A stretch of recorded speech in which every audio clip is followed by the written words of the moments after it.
Après la rencontre Macron-Ouattara, voici détaillé le schéma de déstabilisation du Mali et du Burkina Faso et de capture de l'élection présidentielle ivoirienne de 2025. Deuxième partie et fin.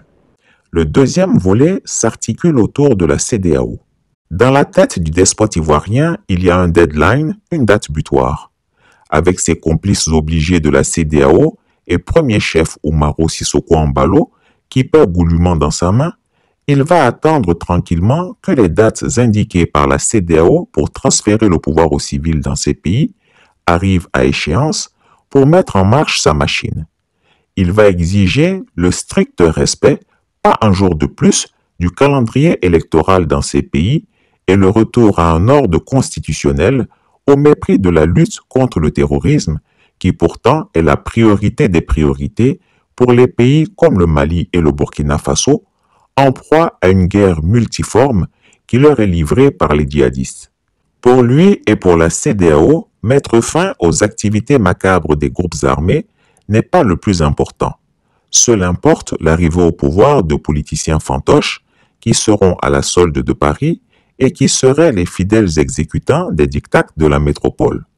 Avec d'un côté la pression diplomatique internationale pour organiser coûte que coûte des élections, même imparfaites, et de l'autre le flot d'argent qui inondera ces élections, Alassane Ouattara espère réussir le pari de prendre le contrôle de ces pays. Ce que j'observe aujourd'hui, je ne connais pas bien la situation en Guinée, mais ce que j'observe, c'est que au Burkina Faso, au Mali,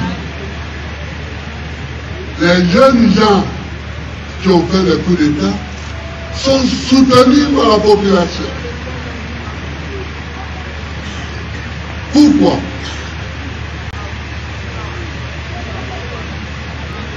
Alors, j'observe, je ne suis plus président de la République, donc je ne vais plus aux réunions de la CEDEAO. Mais la CEDEAO va à la réunion et elle font un communiqué incendiaire mettant en garde les chefs d'État nouveaux, leur demandant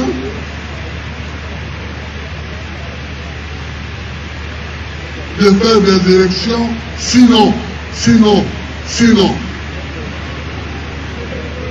Pour le Mali, on leur a même coupé les vivres, c'est-à-dire que les pays qui ont des ports refusaient même de leur convoyer leurs marchandises. Heureusement que le Mali avait la Guinée et l'Algérie comme pays voisins. Sur les autres pays, la Côte d'Ivoire, le Ghana, le Togo, tout cela refusait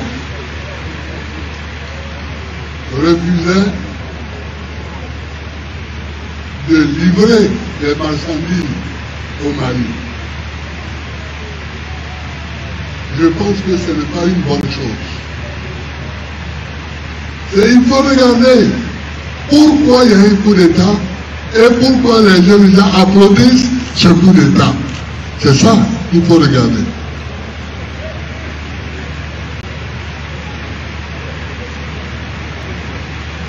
Le problème principal dans le Sahel aujourd'hui, ce sont les djihadistes. Les gens qui prennent les armes et qui vont attaquer les populations. Au Nigeria, ils ont attaqué les populations, ils ont enlevé plus de 200 filles, les djihadistes, pour les amener. Au Burkina Faso, ils ont enlevé plus de 200 femmes.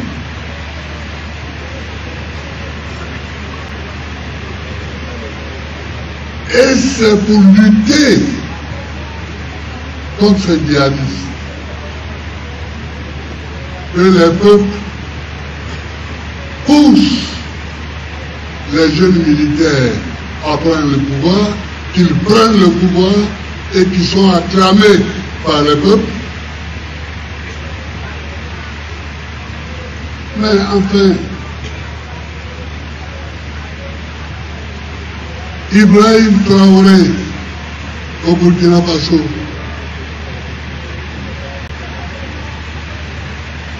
Goïta, Assimi Goïta au Mali, d'où ils sortent? D'où ils sortent? Ils ne sortent pas du néant. Ils ne sortent pas du néant. Les autres sont là et eux, on les acclame. Si on les acclame, il y a quelque chose. En effet, il est prévu d'inonder ces pays d'argent sale, issus des fonds secrets de la France-Afrique, destinés à acheter et à corrompre les élites politiques, militaires, syndicales africaines, pour leur intimer l'ordre de revendiquer la tenue d'élections présidentielles dans les plus brefs délais. Lui et ses homologues complices de la CEDEAO ont déjà leurs candidats fantoches qu'ils financeront pour prendre la tête de ces pays. Pour la France et ses vallées de la sous-région ouest africaine, il est vital que le Mali, le Burkina Faso et la Guinée-Conakry retournent pour les deux premiers dans le giron français. Pour ce faire, Alassane Ouattara croit en la puissance de l'argent-dieu. Il considère que s'il réussit à corrompre les acteurs politiques, militaires, syndicaux et de la société civile, s'il finance considérablement les candidats qu'il aura choisis et fait adouber par la France, il n'y a pas de raison qu'il ne gagne pas et ainsi remettre dans le précaré français ces pays qui s'étaient perdus et avaient eu l'outrecuidance de rêver à une indépendance totale. Ainsi d'aventure, les régimes militaires maliens et burkinabés ne se pressaient pas pour organiser des élections telles que prescrites par la CEDEAO, alors il deviendrait tout à fait légitime que des insurrections populaires et des coups d'État militaires, appuyés par les services secrets français, interviennent pour renverser ces régimes qui paraîtront illégitimes. Il n'a pas oublié le rôle que la presse devra jouer dans la préparation de l'opinion à accepter un coup d'État. Il entend donc mettre à contribution la presse internationale et sous-régionale corrompue pour faire la propagande anti-Goïta et anti-IB. Ces médias auront pour mission d'expliquer aux Africains que la place des militaires est dans les casernes et qu'il leur faut laisser la place à des politiciens, qu'importe qu'ils soient véreux, cupides et soumis à la France. Alassane Ouattara est dans la position du boa constrictor. Il attend patiemment que sa proie ait suffisamment confiance pour se rapprocher d'elle avant de se jeter sur elle par une détente puissante et de l'enserrer dans ses anneaux jusqu'à la mort par étouffement. Les proies dans son viseur sont le colonel Goïta et le capitaine Traoré et il n'entend pas les lâcher. J'avais déjà dit qu'avant sa rencontre avec le président Macron, le tyran ivoirien avait déjà envoyé des agents de renseignement au Burkina Faso pour évaluer et étudier les failles du régime burkinabé de la transition. Cette information est plus que d'actualité aujourd'hui. J'espère que le capitaine Ibrahim Traoré fait bon usage des informations précieuses que je lui ai fait transmettre. Plus qu'avant, les régimes maliens et burkinabés doivent être sur le qui-vive. Le troisième conseil que je voudrais donner à mon frère et ami, parce qu'il me l'a demandé, il veut comprendre comment les choses se passent au Mali, c'est la solidité de l'équipe gouvernementale. Il faut que les gens soient engagés. Être ministre, un pied là-dedans, un pied dehors, chez nous, il n'y a pas ça. Vous engagez 100%. Et il faut que ça marche. Dire ça va marcher ou non, il faut que ça marche. Parce que le peuple croit à ce gouvernement-là. Beaucoup ont parié sur la chute de notre équipe. Il n'a pas chuté, ce n'est pas parce que c'est les plus braves fils du pays. C'est parce que le peuple a été convaincu qu'il faut soutenir cette équipe-là pour qu'il puisse aller plus loin. Nous avons passé des mois à expliquer. Depuis le mois de juin 2021, où nous avons été nommés, où le président a été investi, le gouvernement formé le 11 juin, nous n'avons pas qu'expliquer à la population tout ce que nous faisons. Ce qui fait aujourd'hui dans les petits coins les plus éloignés, tous les Maliens connaissent qui le Premier ministre a rencontré, qu'est-ce qu'il a dit à leur nom. On ne cache rien. En plus, il y a un partage des rôles très clair. Quand vous avez une charge à faire bouger, il y en a qui la soulèvent, il y a d'autres qui poussent, il y a d'autres qui ouvrent les portes. S'il n'y a pas quelqu'un qui soulève, il n'y aura rien. Donc chaque ministre joue son rôle. Si le Premier ministre réussit, c'est parce qu'il a l'appui des autres. Si le président réussit, c'est parce qu'il a l'appui de ses hommes. Parce que les Maliens ont compris qu'il faut d'abord la sécurité avant toute chose. Quand il n'y a pas de sécurité, il n'y a rien. Il n'y a pas de nourriture, il n'y a pas de religion, il n'y a pas de sommeil, il n'y a pas d'école, il n'y a rien. Et c'est pour cela que nous avons décidé au niveau du gouvernement, et le peuple malien l'a compris, avec notre ministre de la Défense en tête, sur les instructions pertinentes du président, nous avons mis la défense au cœur des priorités, la priorité des priorités. Je l'ai dit dans un discours qui est public aujourd'hui, donc il n'y a rien de caché. Il y a quelques années, sur ce territoire de 1 400 000 habitants, il y a des parties où on ne pouvait pas aller sans autorisation. On apprend par exemple qu'il y a une horde de terroristes dans un coin qui vont déferler sur un autre coin. Nous voulons aller vérifier. Simplement, on nous dit non. Ça, c'est une zone d'entraînement nocturne de telle force. Vous ne pouvez pas aller. Aujourd'hui, Dieu merci, il n'y a pas un lieu du territoire où on demande la permission de quelque organisation étrangère que ce soit pour aller. Deuxièmement, nous avions des camps entiers qui tombent. Un camp militaire entier. Ils font 5-6 heures de bataille. Les munitions finissent. Ils n'ont aucun recours. On ne peut pas les recourir parce que ceux qui doivent nous amener disent qu'ils ne sont pas disponibles. Aujourd'hui, notre flotte aérienne est telle qu'il n'y a pas un coin du territoire où nous avons besoin de l'autorisation ou de l'aide de quelqu'un pour y arriver, en plusieurs coins d'ailleurs. La preuve, on l'a fait à l'occasion de la journée de la souveraineté retrouvée. Tous les ministres ont déferlé dans toutes les régions. C'est le ministère de la Défense qui a assuré le transport de tous les ministres, de Caille jusqu'au nord. Donc, c'est extrêmement important que la population soutienne et donne tous les moyens à son armée. Je vous donne une indication. Nous, notre gouvernement a économisé 100 milliards sur le budget 2020. 2021. Sur les 100 milliards, on a affecté 50 milliards à l'équipement de l'armée, en plus de son budget. Plus tard, on a repris 20 milliards qu'on a ajouté. Ça fait 70 milliards. Le reste, le président a demandé de le mettre dans des secteurs très affectés par la pauvreté. Ceux qui manquent d'eau, des écoles trouées, là où il n'y a pas de table-banc, on a réparti. Les handicapés qui doivent être dans des tricycles, qui n'ont pas les moyens de se déplacer et aller à l'école, n'est-ce pas? Des groupements de femmes auxquels il faut faire un forage qui peut alimenter 1000 personnes. Donc ça a été investi essentiellement dans ça et dans la réfection des grandes routes à Bamako.